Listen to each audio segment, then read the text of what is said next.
Hey guys, so today I want to talk a little bit more in depth. I've started the channel back in 2025. I took a little bit off and I dropped a video talking about impact Drake. And a lot of people were very receptive to the counters to Impact Drake, not necessarily talking about how great it is or jumping on the Impact Drake bandwagon. And it really got me thinking to go back to what this channel is. I'm not a review channel. A lot of people want my review, but my reviews just end up as like a counter guide, not a all praise whatever blade. So really getting back to like methodologies and stuff, a lot of my stuff is based in my past, right? Whether it be the military, martial arts, whatever, a lot of blading relates to martial arts. And while I was sitting down listening to a podcast earlier today, it was on the BJJ Mindset or something podcast, Mental Mind, whatever, doesn't matter, erroneous. It's not erroneous. It was a good podcast. Anyway, they spoke of something that was Japanese. Now, the majority of my martial arts training is background in like Chinese martial arts, like Kung Fu. But then, into boxing, a little bit of Brazilian Jiu-Jitsu through the Marine Corps Martial Arts Program, which is not great. But they spoke of something that came up in Judo and, older Japanese arts, because it's a Japanese saying, and it is Tokui Waza, which I'm probably butchering that. Tokui Waza is the Japanese term that means special or favored technique. And the way they spoke of it was kind of like if you watch wrestling, like each wrestler has a signature move, and that's how you know, the match is about to be over, is because the wrestler then tries to complete his signature move. And when we look at that in blading, it's not a move by the blade. I would say it's your signature or favored technique for launch, because each launch is going to have a different pattern that it's going to run, and you have your favored one, right? And really, this is going to lead into tomorrow's show also, but when you have that one favored or special technique, it becomes harder with blading because each bit then produces a different result with each technique.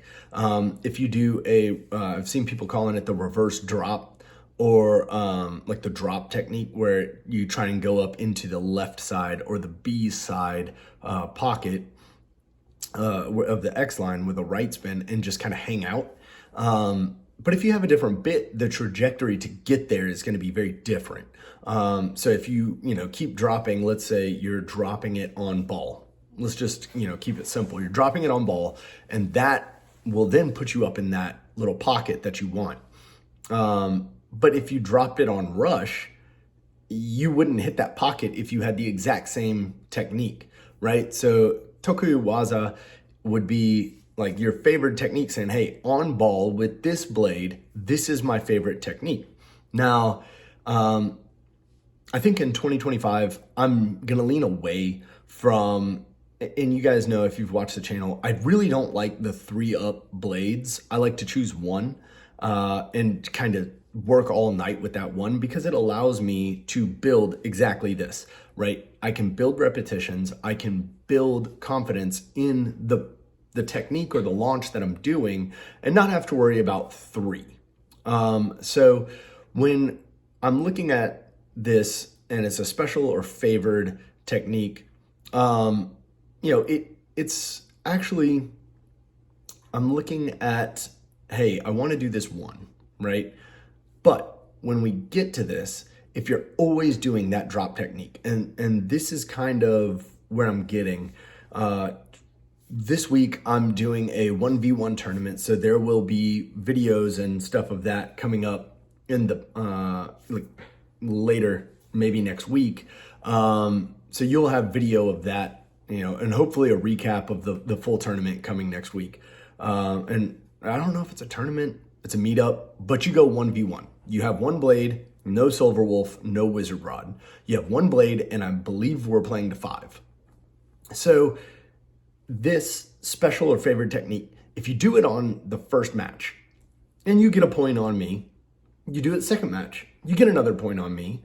The way that it's gone to 5, if you have a spin finish and a 3-point, you're still at 4, right? Unless you get a burst and a 3-point like right out of the gate, you're giving me time to learn that you're about to do that for the 3rd match. You keep favoring one technique. Now, when I relate this to martial arts, when I used to train heavily, like a few times a week, everybody creates this habit. You have this one move that you really, really like and you want to keep doing it. And that's fine until that other person figures it out. When they figure out the move that you keep doing over and over again, they then figure out how to counter it because that's part of the game. So if you are you keep doing the drop technique and I can now pick up on that pattern that's where you're going, I'm just going to aim up there, right? I'm just going to aim up there and I'm going to bring the fight to you. So be careful when you look at Tokui Waza in the Beyblade X, realm, right? Do you want to save that one special move that you've practiced time and time and time and time again in your basement or at your house against your friends, whatever? When you go into a tournament, maybe have some other techniques, right? Learn some different launches and try to set off the meta, right? Try and set them off your scent until they get a habit and then change techniques. When they start to pick up on something or have several different ones that you can then cycle through, right? Different moves. Look at Beyblade X like a martial art.